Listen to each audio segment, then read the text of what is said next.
2023년 부활주일 일부 예배 사도신경 고백함으로 드리겠습니다. 전능하사 천지를 만드신 하나님 아버지를 내가 미사오며 그 외아들 우리 주 예수 그리스도를 미사오니 이는 성령으로 잉태하사 동정녀 마리아에게 나시고 본디오 빌라도에게 고난을 받으사 십자가에 못 박혀 죽으시고 장사한 지 사흘 만에 죽은 자 가운데서 다시 살아나시며 하늘에 오르사 전능하신 하나님 우편에 앉아 계시다가 저리로서 산자와 죽은 자를 심판하러 오시리라. 성령을 미사오며 거룩한 공회와 성도가 서로 교통하는 것과 죄를 사하여 주시는 것과 몸이 다시 사는 것과 영원히 사는 것을 미사옵나이다. 아멘. 찬양과 영광을 주께 돌립니다. 죄와 사망의 권세 가운데서 머무르지 아니하시고 죽은 자 가운데서 다시 새 생명으로 부활하신 예수 그리스도의 부활을 오늘도 우리에게 알게 하시고 믿게 하시고 우리의 부활의 첫 열매가 되신 예수 그리스도에 힘입어서 우리의 부활을 확신하게 된 것을 감사하며 찬양드립니다. 이 부활의 확신과 소망을 온 천하 만민들이 알고 깨닫고 믿게 해 주옵소서. 오늘도 주의 이름으로 예배하며 부활의 주님을 찬양하는 모든 주의 백성들에게 하늘의 신령한 은혜로 덧입혀 주시고 마드리드 사랑의 교회에 속하여 있는 모든 성도들 가정가정마다 하나님께서 평강 가운데 거하게 하시고 이 땅 위의 슬픔과 아픔과 여러가지 해결되지 못한 억울함과 답답함이 우리에게 있을지라도 주님 우리에게 주신 이 큰 소망으로 넉넉하게 이기게 해 주옵소서.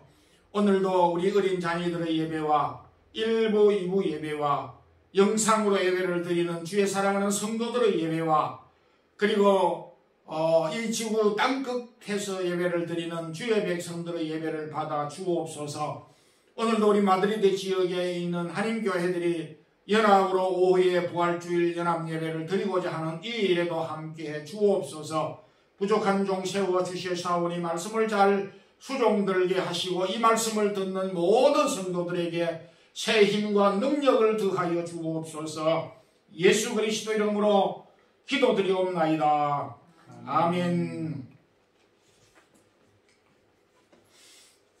하나님의 말씀은 고린도 전서 15장 12절에서 19절에 있는 말씀 함께 우리 합독을 하겠습니다.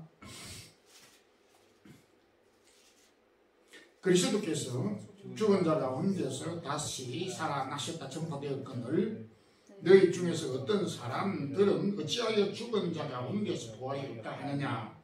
만일 죽은 자의 부활이 없으면 그리스도도 다시 살아나지 못하셨으리라. 그리스도께서 만일 다시 살아나지 못하셨으면 우리가 전파하는 것도 헛것이요 또 너희 믿음도 헛것이며 또 우리가 하나님의 거짓 증인으로 발견되리니 우리가 하나님이 그리스도를 다시 살리셨다고 증언하였습니다. 만일 죽은 자가 다시 살아나는 일이 없으면 하나님이 그리스도를 다시 살리지 아니하셨으리라. 만일 죽은 자가 다시 살아나는 일이 없으면 그리스도도 다시 살아나신 일이 없었을 터이요 그리스도께서 다시 살아나신 일이 없으면 너희의 믿음도 헛되고 너희가 여전히 죄 가운데 있을 것이요 또한 그리스도 안에서 잠자는 자도 망하였으리니 만일 그리스도 안에서 우리가 바라는 것이 다만 이 세상의 삶뿐이면 모든 사람 가운데 우리가 더욱 불쌍한 자이리라. 그러나 이제 그리스도께서 죽은 자 가운데서 다시 살아나사 잠자는 자들의 첫 열매가 되셨도다. 아멘. 죄와 사망의 권세를 이기시고 죽은 자 가운데서 부활하신 예수 그리스도의 부활에 이 기쁨과 또 소망이 여러분들과 여러분들의 자녀들 또 가정에 충만하시기를 주의 이름으로 축원드리고 기원합니다. 아멘. 오늘은 예수 그리스도께서 죽은 자 가운데서 우리가 방금 사도신경을 고백한 바와 같이 죽은 자 가운데서 머물러 있지 아니하고 다시 새 생명으로 부활하신 부활주일입니다. 부활주일 이 아침에 오늘 이 고린도전서 15장에 있는 내용의 말씀을 가지고 사람이 풀 수 없는 문제에 대한 해답, 사람이 해결할 수 없고 풀 수 없는 문제에 대한 해답이라는 말씀으로 부활주일 이 아침에 은혜를 나누고자 합니다.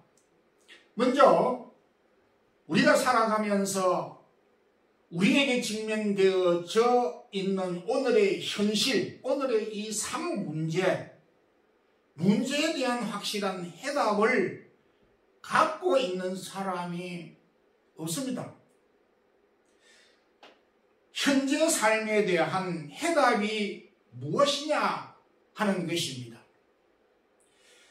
오늘 고린도 전서에 있는 말씀은 오늘 우리 현재 현실의 삶에 대한 확실한 해답을 제시하고 있습니다. 여러분, 어떻게 사는 것이 참 잘 사는 것이고 참 복되고 행복한 삶이며 흔히 세상에서 말하는 것처럼 성공한 삶이 무엇이겠습니까? 도대체 어떤 사람을 향하여서 누구를 향하여서 이런 말을 감히 할 수가 있겠고 내가 그런 사람이고 저 사람이 그런 사람이다라고 확정 지을 수 있는 사람이 있었습니까? 지금 우리의 짧은 경험으로 그 누구도 인생의 참 가치와 행복과 축복과 성공이 이것이다.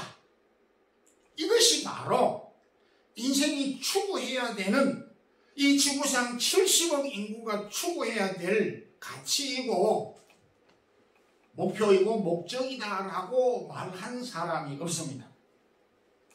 딱 부러지게 말하는 종교도 없고 현인도 사람도 없습니다.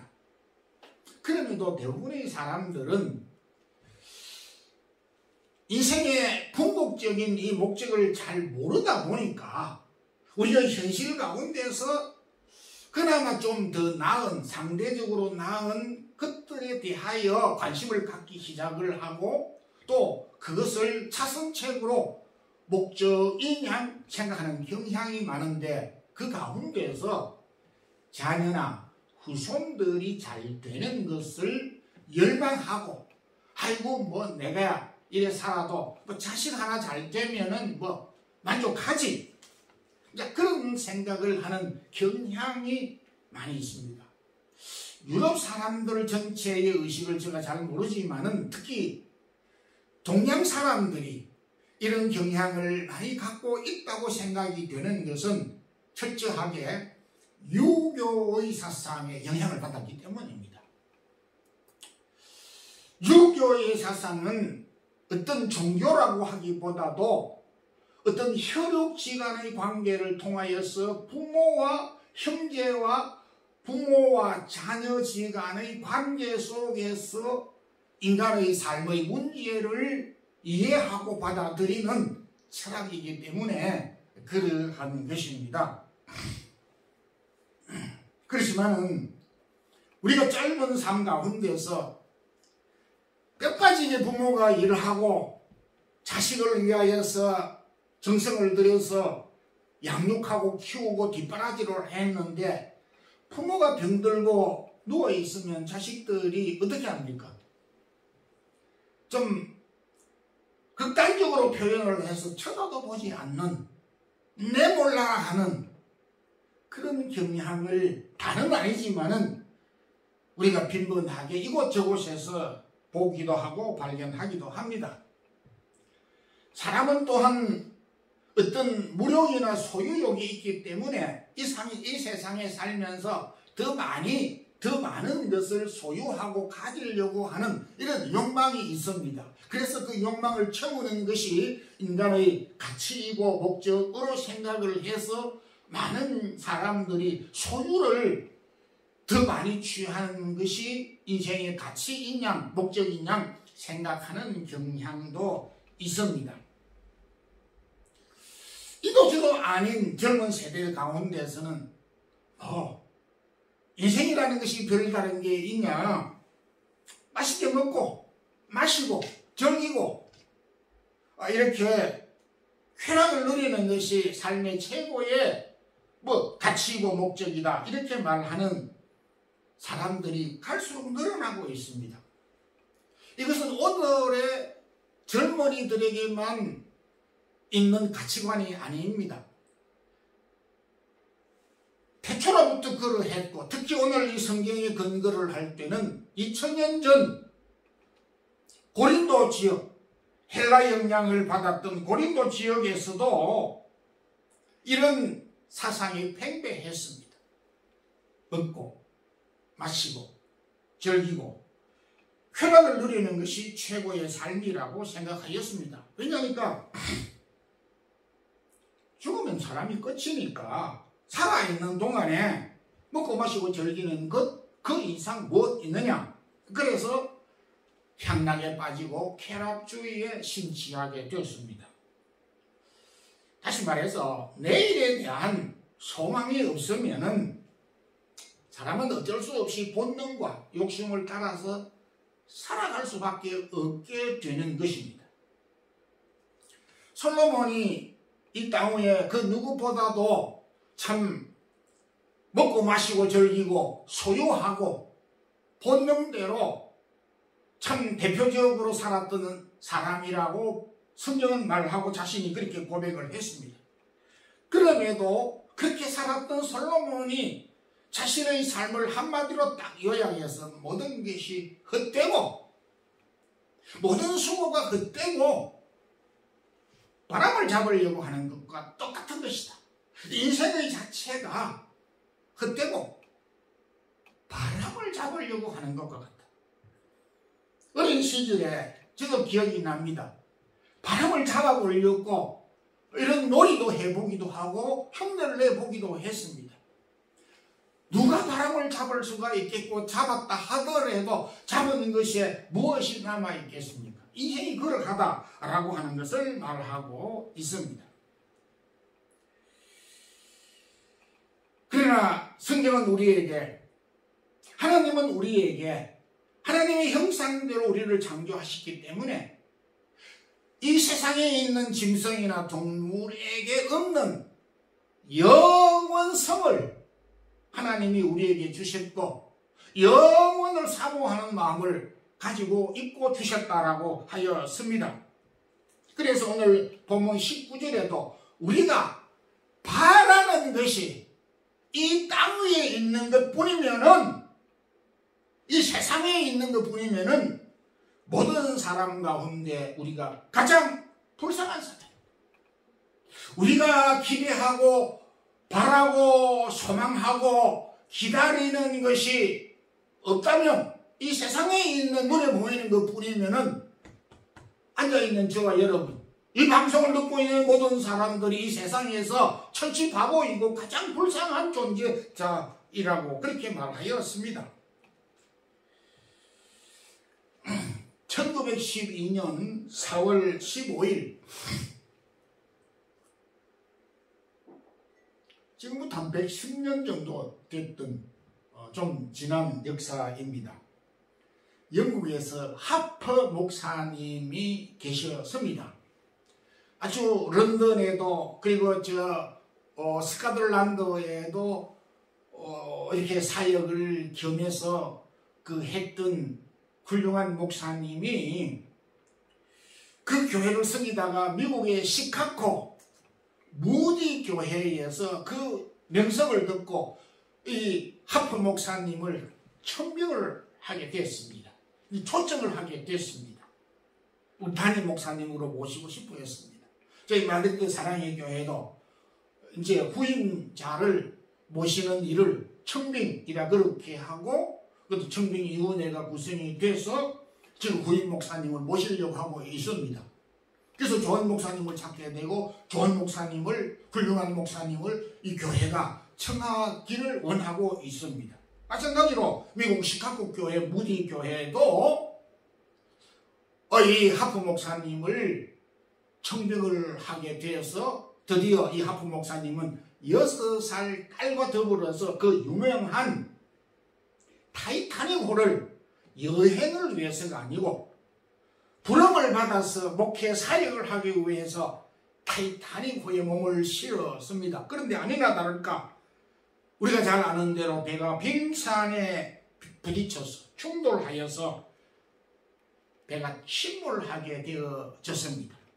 그랬을 때 많은 사람들이 당황하고 그리고 줄을 서서 이 구명 보트를 기다리는데 하프 목사님과 6살짜리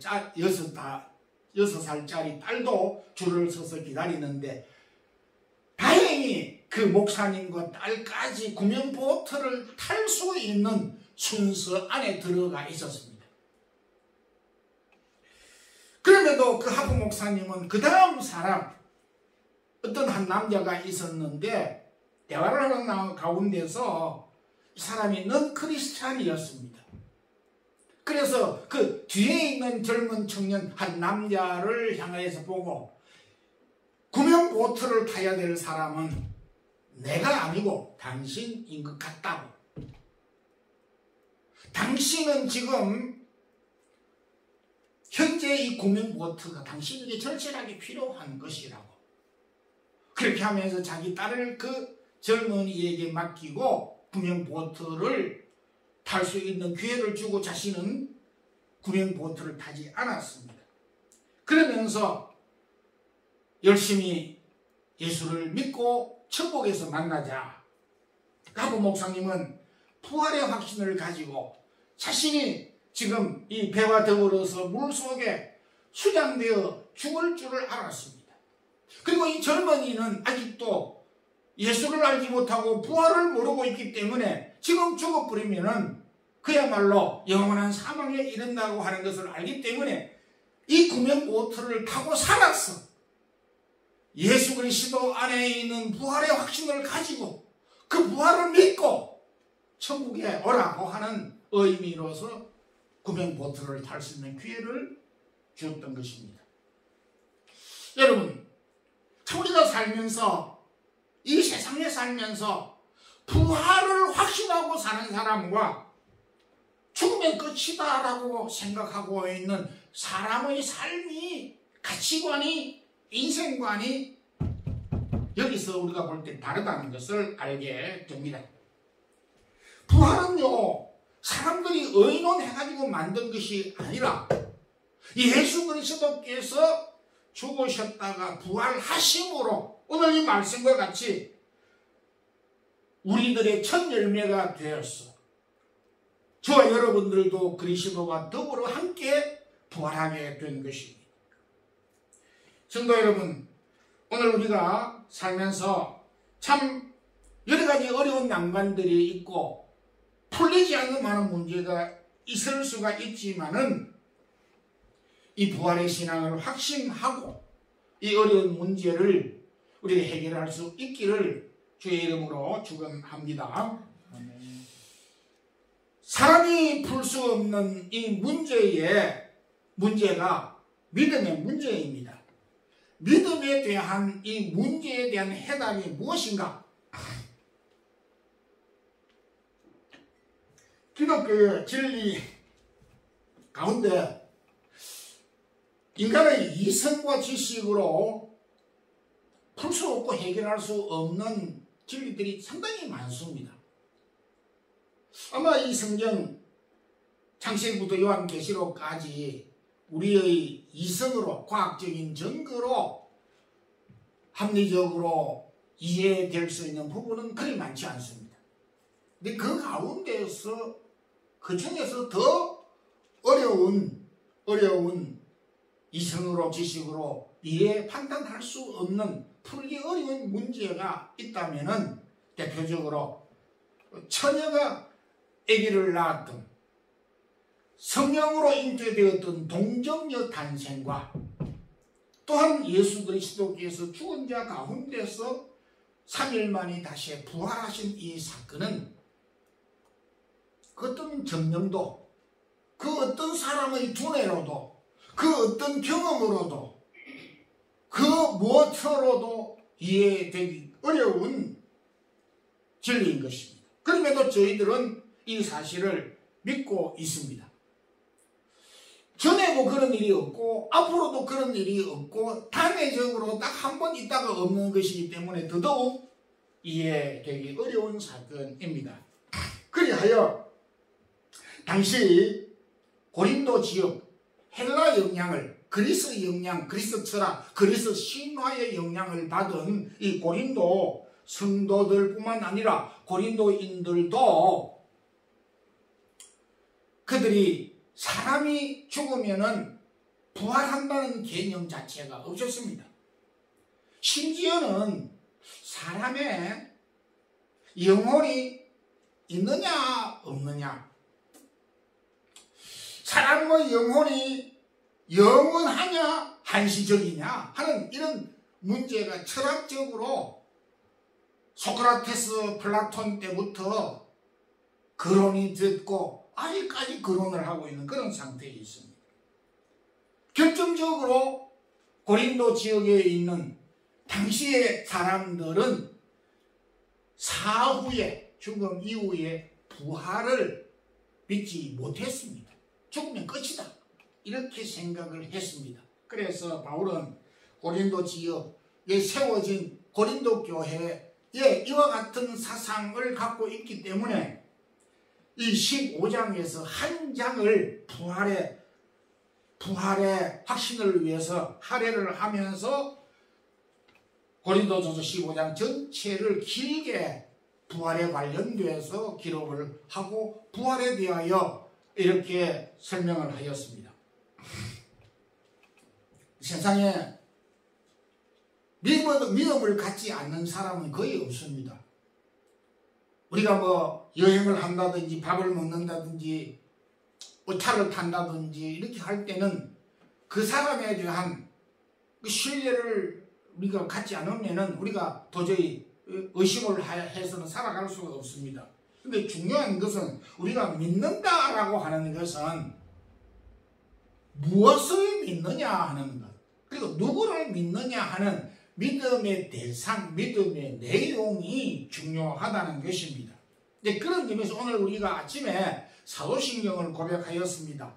전능하사 천지를 만드신 하나님 아버지를 시어머니가 아닌, 며느리가 아닌 바로 내가 미사오니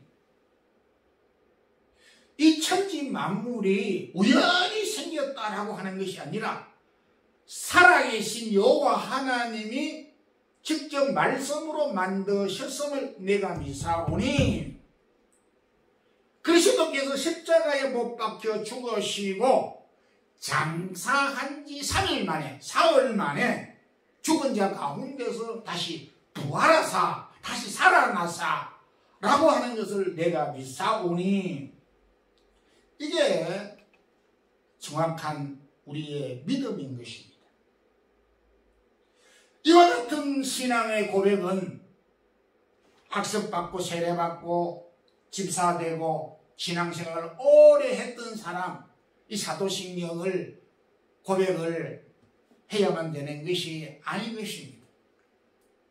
예수를 처음 믿을 때부터, 초신자일 때부터 이 사도신경의 신앙의 고백이 필요한 것입니다. 왜냐하면 우리가 믿는다라고 하였을 때에 예수 그리스도께서 죽은 자 가운데서 다시 살아나시고 부활하신 이 사실을 믿지 못하면 우리가 믿는 여타의 모든 것 다 믿는다고 하는 이거는 헛것이다. 예수 그리스도께서 부활하시고 죽은 자 가운데서 부활하셨다고 하는 이 사실을 믿지 않은 상태에서 다른 것 다 믿어도, 다른 것 다 믿는다 하더라도 이건 헛것이다. 그렇게 성경은 말하고 있습니다. 17절에 그렇게 말씀하고 있습니다. 그리스도께서 다시 살아나신 일이 없으면은 너희의 믿음이 헛되고, 그리스도께서 살아나신 이 부활을 믿지 못하면 너희들이 믿는 모든 것들은 헛되다 이거예요. 이 말은 무슨 이야기냐 하면, 세상 사람들이 1월 성신을 믿습니다. 저 태양을, 달을, 별을, 바다를 이제 섬기고 신으로 그렇게 믿습니다. 그러니까 하나님을 알지 못하는 사람들이 1월 성신 샤머니즘을 갖고 섬기는 그 사람들이 믿는 그 믿음과 우리가 믿는 믿음이 똑같다는 것이죠. 이거 얼마나 엄청난 일입니까? 예수 그리스도의 부활을 믿지 못하면 너희의 믿음은 다 사거리, 제로고 헛되다 이거죠. 이 이야기는 돌멩이를 믿고 바다를 믿고 달과 해양을 믿는 저들의 믿음과 저들이 갖고 있는 믿음과 다를 바 없는 것이 되고 만다라고 하는 것이. 그러므로 우리가 믿음의 해답은, 믿는다라고 하는 해답은 바로 예수 그리스도의 부활과 그 부활을 힘입어서 저와 여러분이 다시 부활한다는 이 확신, 이 부활의 신앙이 우리 믿음의 뿌리이고 믿음의 근본이 된다는 것입니다. 역으로 말하면 부활을 믿지 못하면 우리의 믿음은 모래 위에 세운 집과 같을 수밖에 없다라는 것을 말하고 있습니다.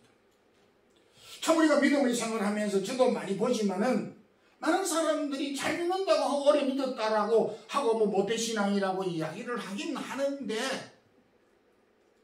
아이가 엎어져도 믿음이 떨어지고 약화돼요. 사업을 하다가 사업이 조금만 어려워도 믿음이 떨어지고 믿음을 팽개치고, 뭐 학생들 같은 경우에는 뭐 시험 성적이 좀 안 좋아도 믿음이 떨어지고, 연애를 하는 사람이 뭐 남자로부터 여자로부터 그냥 팽당했다고 믿음이 떨어지고. 왜 그런 믿음이 떨어집니까? 그 믿음이 뿌리가 없기 때문에. 예수 그리스도께서 우리의 허물과 죄를 위하여 죽으시고 다시 부활하심으로 우리가 비록 이 세상에 살아가 죽게 되지만은 다시 부활하게 된다는 이 부활의 확신 있는 믿음을 갖게 되면은 끝까지 불편할 수는 있지만은 그 부분을 우리가 능히 극복하고 우리의 믿음이 변치 않게 된다는 것을 보게 됩니다. 바로 제자들이 그러하였습니다. 제자들이 부활의 확신이 없으니까 뿔뿔이 흩어져서 옛날 애처음으로 다 돌아가 버리고 예수님을 모른다고 하고 부인하고 제각기 3년 동안 열심히 가르치고 따라다녔지만은 그 믿음들이 뭡니까? 뻥이었어요. 제로였습니다.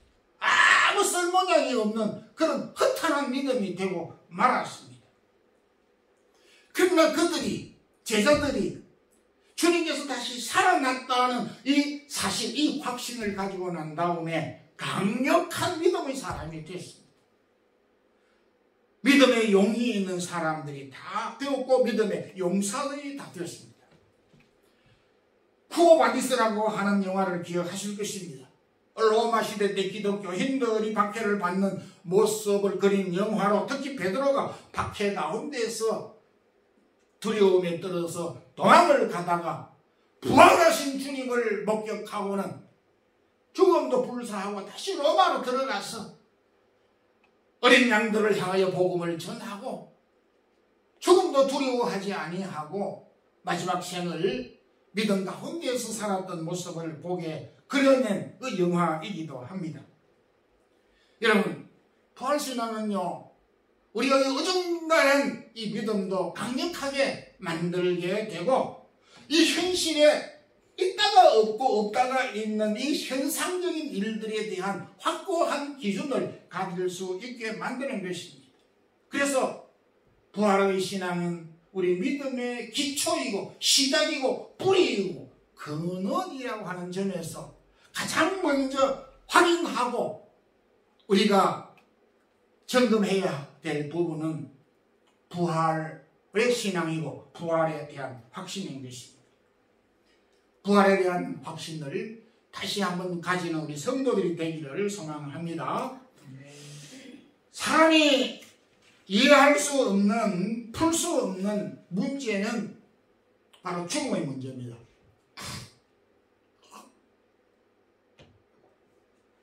죽음에 대한 해답이 뭡니까?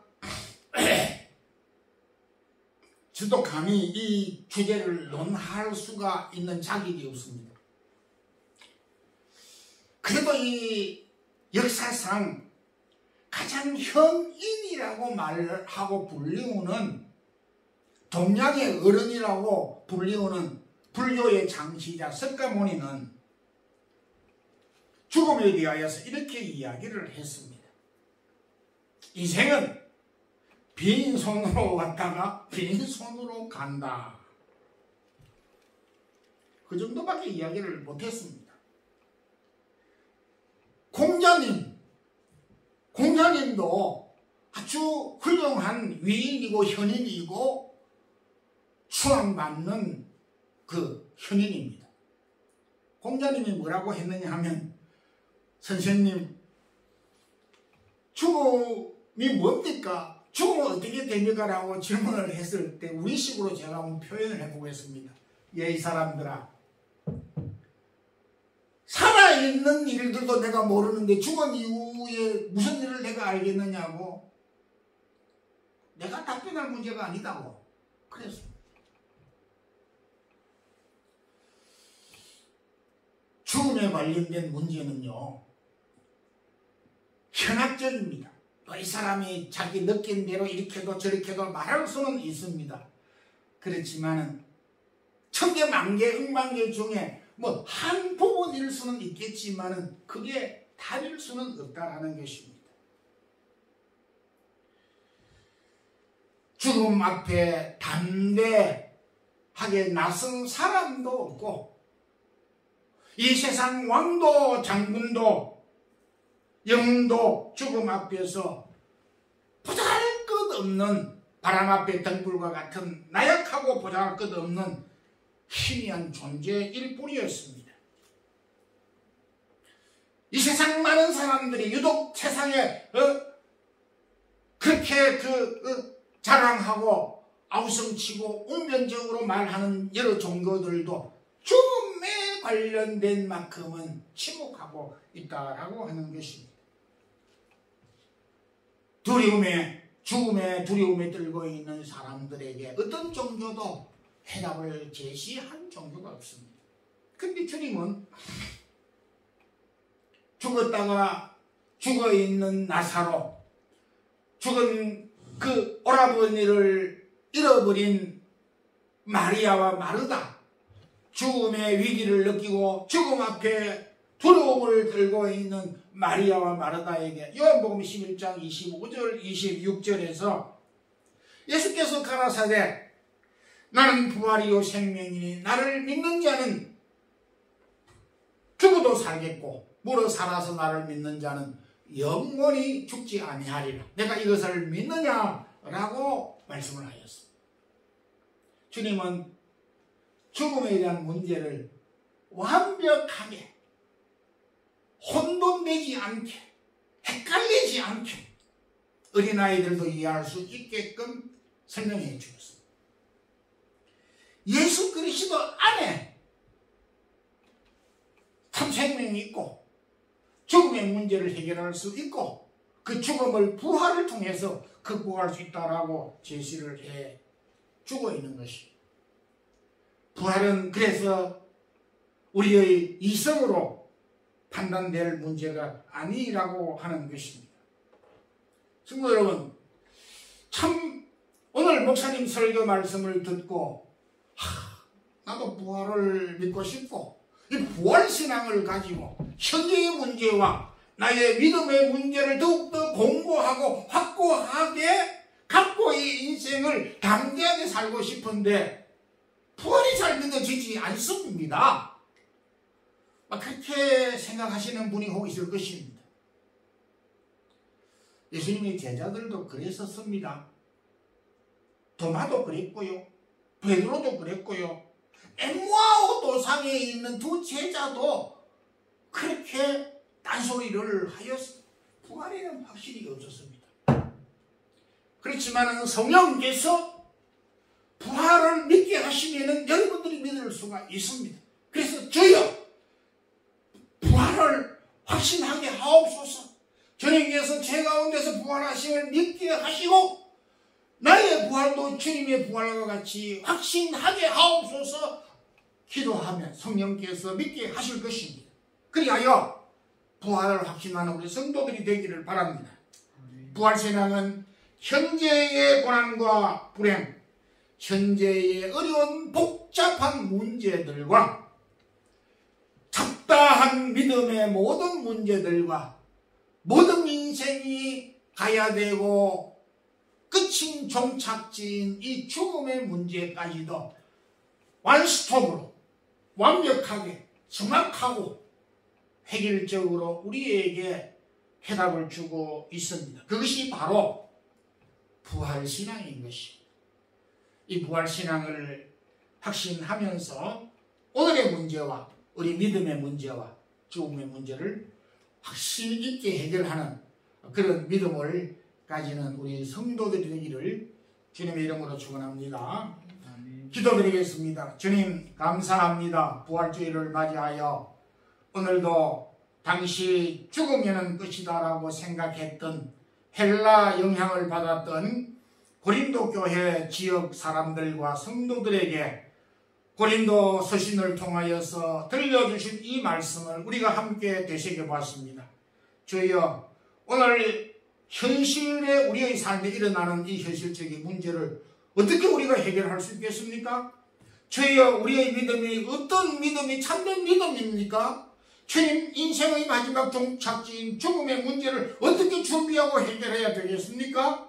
주여 이 세상 어떤 체계도 어떤 사람도 어떤 사람의 경험으로도 해답을 찾을 수 없는 말씀이지만은 오늘 말씀을 통해서 우리에게 해답을 주셨사오니 이 세 가지 문제를 바르게 해결하고 해답 없고 살아가는 우리 모든 성도들이 되게 하옵소서. 시간과 몸과 물질을 주 앞에 드리는 성도들이 있습니다. 축복해 주옵소서. 성도들의 기업을 붙잡아 주시고 창백해 해 주옵소서. 우리의 자녀들이 잘 되는 은혜를 주시옵소서. 우리의 믿음이 더욱 든든하고 용기 있는 믿음으로 우리의 어려움을 해결할 수 있는 담대한 믿음을 우리 모든 성도들에게 허락하여 주옵소서. 주 예수 그리스도의 크신 은혜와 하나님 우리 아버지의 영원하신 사랑과 성령의 교통하심이 부활을 확신하는 모든 성도들에게 이제부터 영원토록 함께 있을지어다. 아멘.